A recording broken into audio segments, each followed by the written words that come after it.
Hi, welcome to the Israel First television program with myself, Martin Blackham. Natalie's behind the scenes today. She says hello to you. We're the program that looks at Israel. We look at the news, we look behind the news, and in the Jerusalem Post it says, from the Great Wall to the Western Wall, and we've got a photograph of the Vice President of China who's making a special visit to the Western Wall.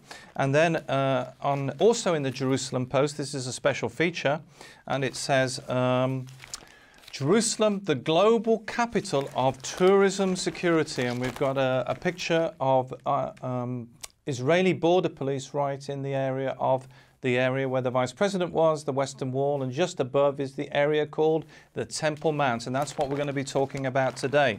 So if you want to know about the Temple Mount or you're interested in the Temple Mount, then this is the program for you. Let your friends know about it. And we've got a very special guest in the studio, Doron Keidar. He's the Executive Director of Cry for Zion. Thanks so much for coming in, giving us your time and expertise on this very special issue. Doron Keidar was born and raised in Israel. He's a graduate of Bar-Ilan University. He served in the Israeli Defense Forces in a combat unit.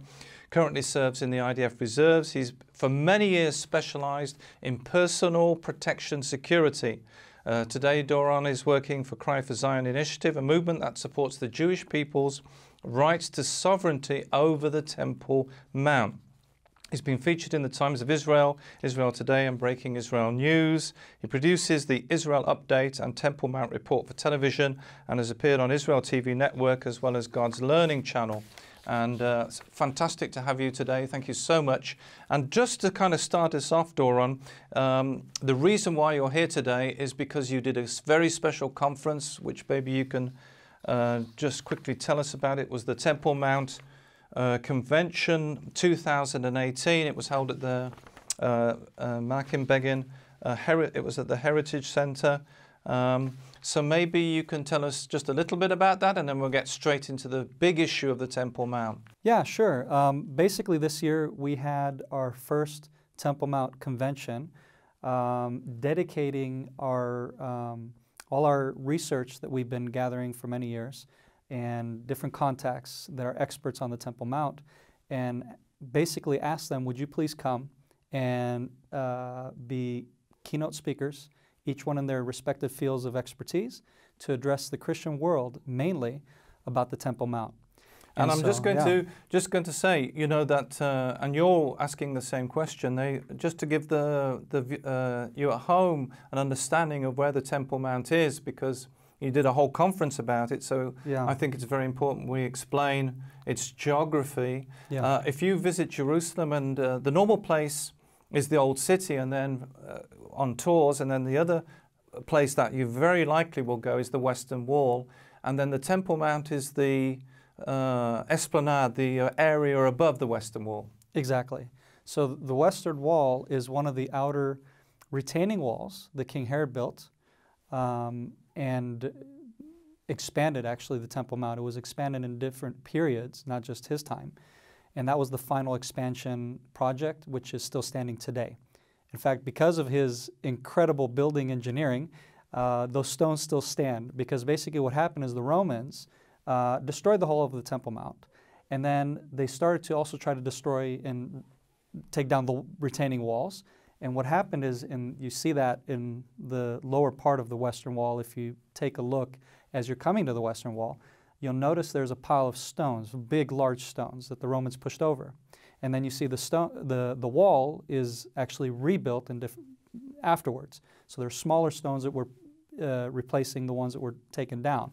Do you think many people who are, people visiting Israel know that the Western Wall is just a retaining wall, or do they imagine it's something? I think a lot of people misinterpret because of our many years of yearning to return to Zion, and that the only location where Jews were actually allowed to pray at in proximity to the Temple Mount was the Western Wall throughout all the different centuries that we were under different occupations, that the land was under different occupations, different empires. So the closest we could get to at any given time in history was the Western Wall.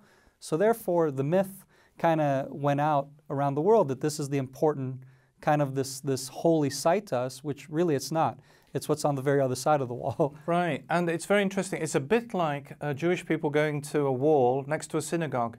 You know, Yeah. there's a wall and there's a synagogue built on top of the hill, and then underneath there's a wall, and it's a bit like the Jewish people waiting, even though the synagogue isn't actually there, it's on the top. Yeah. So the temple was built on that, the whole area, Temple Mount, the temple Yeah. was located there, and that's why it's holy. I think maybe people don't. Yes. Maybe people don't understand that, Doron. That the reason that the Western Wall is so important is because it's the nearest place they could get to where the temple was. Correct, and pray. It's the Temple Mount, or if you want to be specific, where was the Holy of Holies, right? Was actually directly underneath the Golden Dome. Now, this is, of course, there's some disagreement on that with different experts. That's fine, but it's in that proximal area. Right. But the most accepted across the board is that it's under the Golden Dome, the Dome of the Rock, which is not a mosque, by the way. Right. Yeah, that's another misconception that people have. And I think that's very important for you to know, because maybe you've never been to Israel, and maybe you've seen pictures of Jerusalem, and this may be not so clear. But that area where now there is the Dome of the Rock and the Alaska Mosque is actually where the temple was. And so even if you see there's a lot of Arab Palestinians up there, that is where the actual temple was located, even though the Jewish people will be next to the Western Wall and will be worshipping and praying next to where that is. Correct. And so that brings me to the next question, which is this controversy. So there's a controversy about whether the temple, the Jewish temple, the first temple, the second temple, were located on Temple Mount, and now we have this recent controversy that it wasn't ever on Temple Mount, but was in the city of David, which is just adjacent outside the city walls nearby. So I get you were talking before that you've come across this controversy quite a lot. Yeah, absolutely. So when we started Cry for Zion in 2014, we went traveling and speaking and raising awareness about the Temple Mount, talking about the biblical relevancy and where it's found in Scripture. Why is it important today? Because in most Christian theological understanding, the temple is of no relevance or importance today.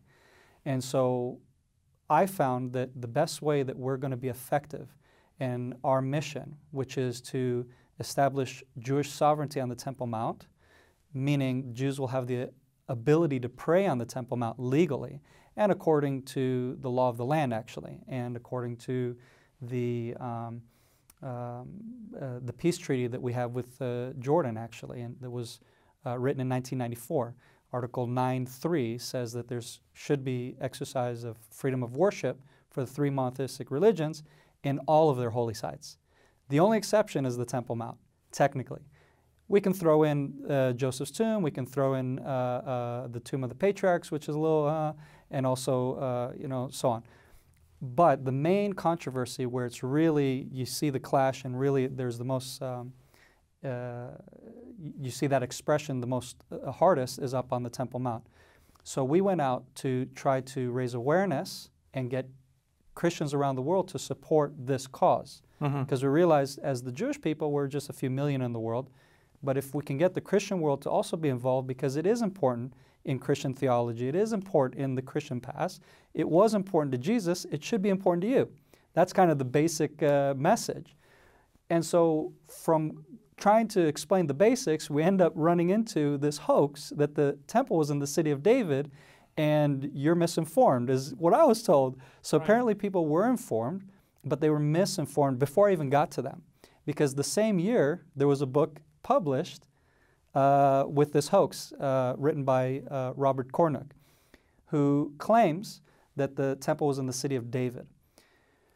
Now what he does is he's reviving an old claim by a gentleman named Ernest Martin, who's not an archaeologist. He's not an expert in the field of, I would say, Bible archaeology and what are you looking at, right?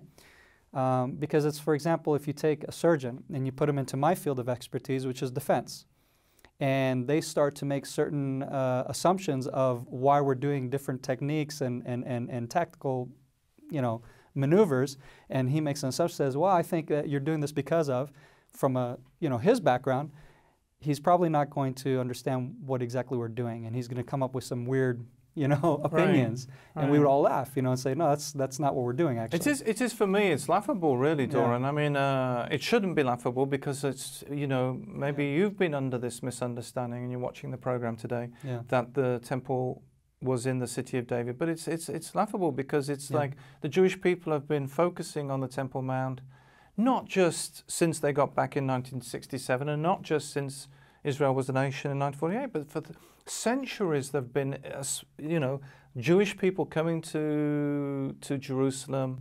Jerusalem isn't just another city. It's so important. For the Jewish people, it's the eye of the universe and the center of all things. They pray towards Jerusalem. I think it's 3 times a day. Correct. So, not towards Jerusalem technically. Right. We pray towards the Temple Mount. Right. To be specific. Right. If you're in Jerusalem, you're praying towards the Temple Mount. So, if you're in the nations, you're praying towards Jerusalem, roughly, right? That's true. Right. But more importantly, it's not just that we've had a connection, that we've had some type of, geographical presence there. Right. It's been unbroken. Right. From the destruction of the Second Temple till today. Wow. There's always been a Jewish presence. Mm-hmm. In Jerusalem. That's part of the myth. Right. I've heard many Christians, claim this. The Jews were exiled, and then they forgot where everything was. They came back and they started rediscovering things. That's not true. It's so funny that this guy's come out with this conspiracy.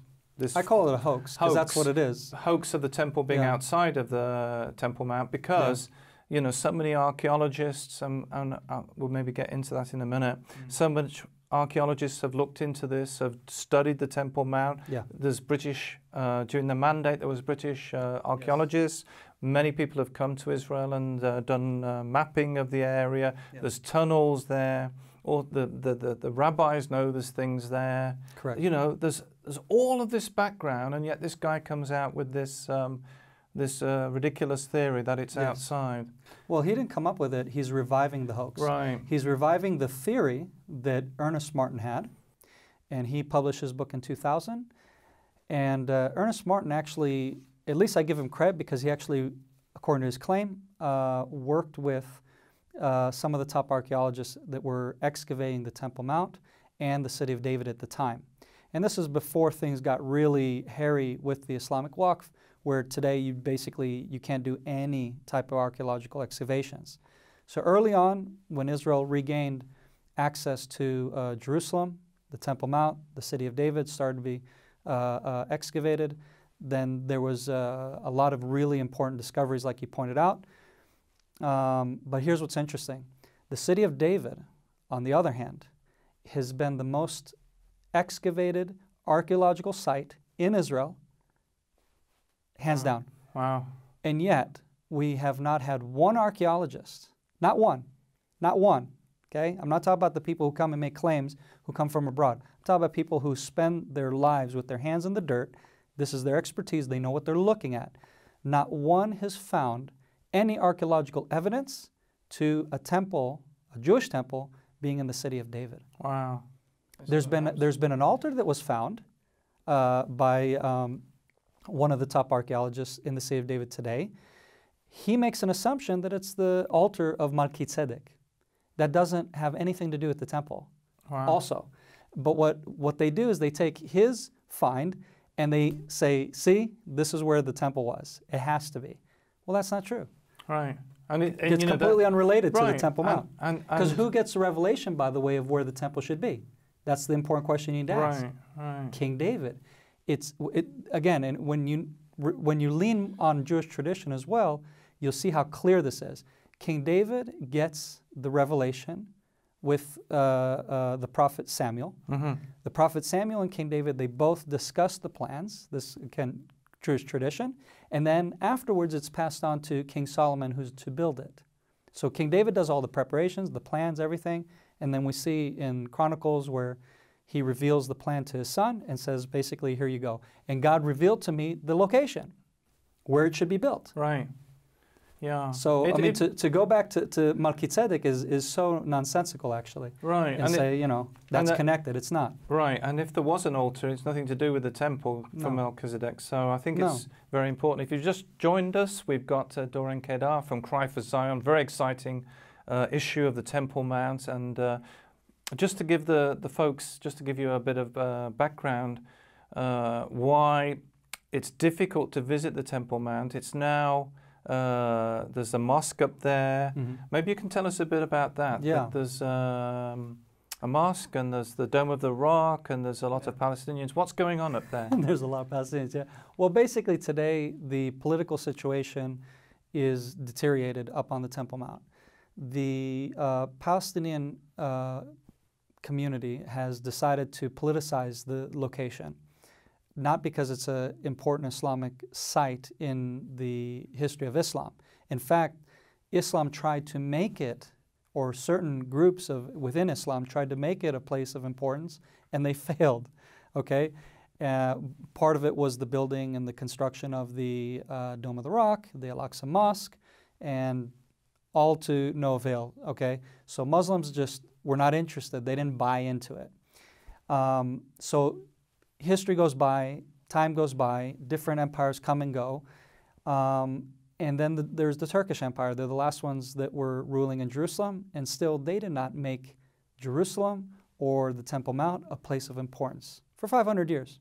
That's an important thing to consider, by the way, to basically combat the Islamic claim, because many Muslims today believe, oh, absolutely, this is where Muhammad had his night journey to the farthest mosque, which is why the mosque up there, the Dark Dome, on the southern, very southern part of the Temple Mount, is called the Al-Aqsa.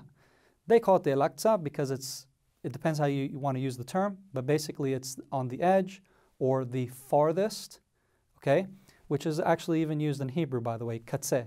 We have the same root word there as the Arab word that's in Arabic. And so anyhow, so it's a claim that hasn't been proved by Islam, and many Islamic high-ups, like you consider, top theologians in Christianity or top rabbis in Judaism, have claimed and stated there's no holiness, no importance to the Al-Aqsa in Islam. They even play football up there, I hear. Yes. Yes. I don't know if they're doing it now, but for a bit there was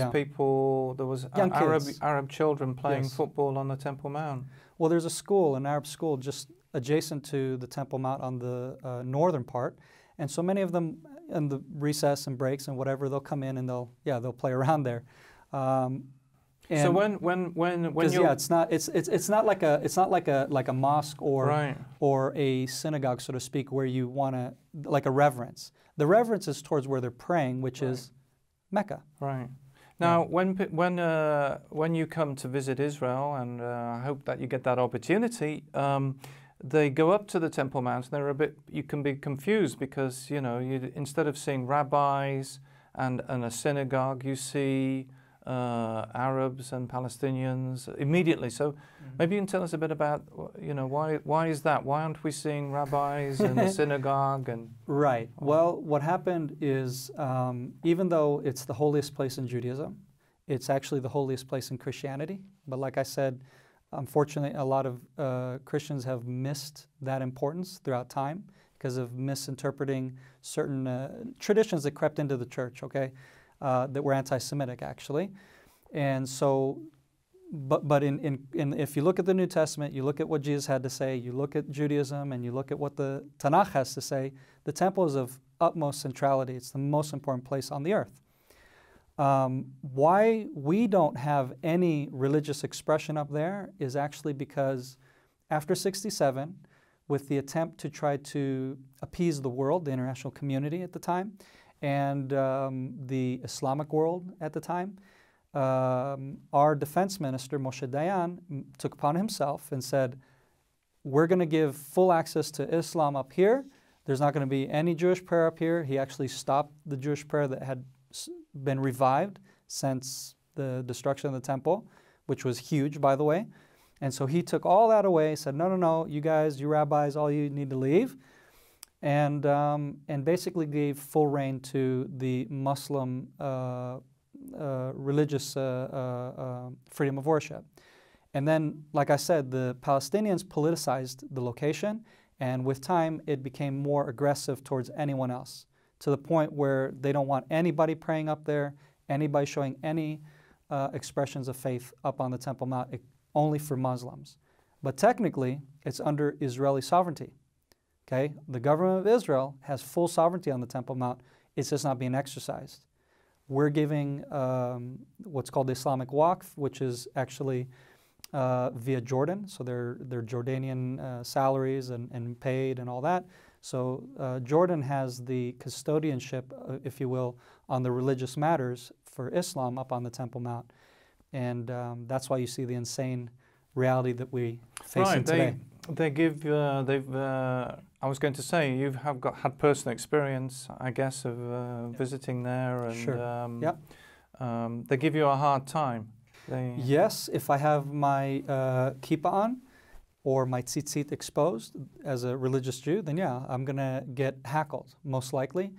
Again, depending on the time of day, depending on how many Muslim groups are up there, and specific groups. It's not just any Muslim, okay? Most Muslims are, thank God, are very pleasant people. They're normal people, just like anybody else. You know, I don't want people to get this idea like Muslims are evil and bad. But what happens is you get these extremist groups who are paid salaries to go up to the Temple Mount and hackle Jews in specific. So it's very organized, okay? And that's why you see that. It's not because this is Islam's expression towards the rest of the world, or what to say. And that's a whole different subject, of course, the issue of Islam. Right. But yeah, and I think that you know, it's a place that you should visit when you come to Israel. There are certain times people can visit, and yes. It's not open all the time. I think this is very important for you to know. If you're coming on a tour to Israel, don't expect that you can go there any time. It is open at, I think it's early in the morning and lunchtime. And afternoon, correct. Right. Yes, sir.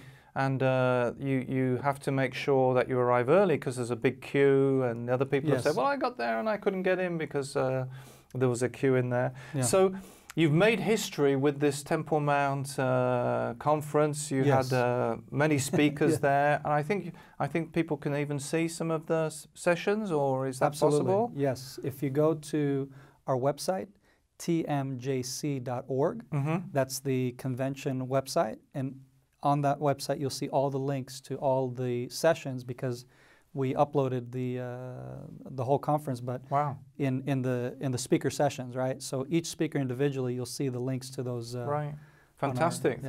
You know, so go to the website and you'll be able to see all of that.